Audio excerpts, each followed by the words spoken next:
Hello guys, வணக்கம் and welcome back to the film புது YouTube channel. நம்ம எல்லோரும் நம்மளோட சின்ன வயசில் நமக்கு பர்த்டே வரும்போது நம்ம அம்மா அப்பா கிட்ட என்ன கேட்போம்?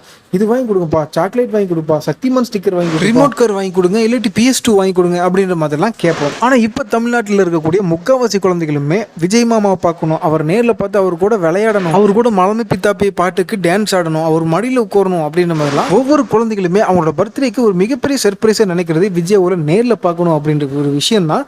எப்படி இந்த மனுஷன் இந்த சின்ன குழந்தைங்களை, இந்த காலத்து சின்ன குழந்தைங்களை எப்படி இப்படி கட்டி எடுக்கிறாருன்னு தெரியலிங்க. அப்படி ஒரு ஆறாவை இவர் எப்படி கிரியேட் பண்ணுறாருன்னு சத்தியமாக புரியலிங்க. எங்களை மாதிரி 90s கிட்ஸ் 2K கிட்ஸ் எல்லாம் சிரிப்பையும் டான்ஸையும் காட்டி இத்தனை வருஷமாக மைக்கு கட்டி போட்டு வச்சிருந்தாரு. ஆனால் இந்த சின்ன பசங்க, கொஞ்சம் அட்வான்ஸ்டாக இருக்கக்கூடிய இந்த சின்ன பசங்களை தலைவன் எப்படி மைக்குனர்னு சத்தியமாக புரியலிங்க.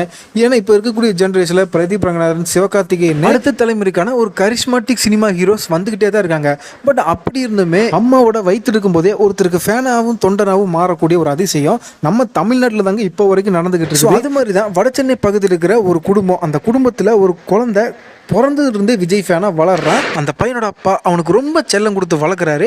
அவன் எப்போ கேட்டாலும் கையில் ஃபோனை கொடுத்து கேம் விளையாட வச்சிடறாரு. இந்த ஃப்ரீ ஃபயர் அப்படின்னு ஒரு கேம் சொல்லுவாங்க பார்த்தீங்களா, அந்த கேமை அந்த பையன் விடிய விடிய சரியாக தூங்காமல் அந்த மாதிரி விளையாடி ஒரு கட்டத்தில் அந்த பையனுக்கு உடம்பு சரியில்லாமே வந்துடுது. இதனால் டென்ஷனான அவங்க அப்பா, நீ பெரிய பையன் ஆகிற வரைக்கும் உன் கையில் நான் ஃபோனே தரமாட்டேன், நீ வேறு ஏதாவது கேளு நான் உனக்கு கொடுக்குறேன், ஆனால் கையில் ஃபோனு மட்டும் கேட்காத அப்படின்னு சொல்லி ரூல்ஸ் ஒன்று போகிறாரு. அதுக்கு அந்த சின்ன பையன், ஓகேப்பா நான் இனிமேல் ஃபோனெல்லாம் நான் கேட்க மாட்டேன், என்னோட பர்த்டே ஒன்று ஒரு வாரத்தில் வருது, ஏன் பர்த்டேக்கு விஜய் மாமாவை பார்க்க கூட்டிட்டு போ அப்படின்ற மாதிரி சொல்லி கேட்டிருக்கான். அதுக்கு அவங்க அப்பாவும், இதுக்கு நீ ஃபோனே திருப்பி கேட்டிருக்கலாம் அப்படின்ற மாதிரி மனசுக்குள்ள யோசிச்சுட்டு, சரி நான் கூட்டிட்டு போறேன் அப்படின்னு அந்த டயத்தில் பையனை ஆறுதல் படுத்துறதுக்காக சொல்லிட்டு போயிட்டாரு.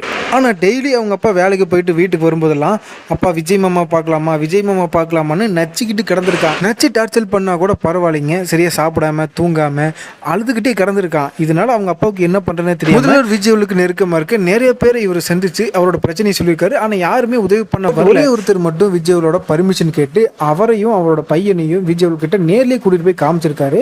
அப்போ அந்த சின்ன பையன் விஜயோட போயிட்டு, நம்ம ரெண்டு பேரும் ஃப்ரீ ஃபயர் மேட்ச் விளையாடலாமா, ஃப்ரீ ஃபயர்ல 1-to-1 மேட்ச் போடலாமா அப்படின்னு போயிட்டு விஜய்கிட்ட போய் கேட்டிருக்கானுங்க.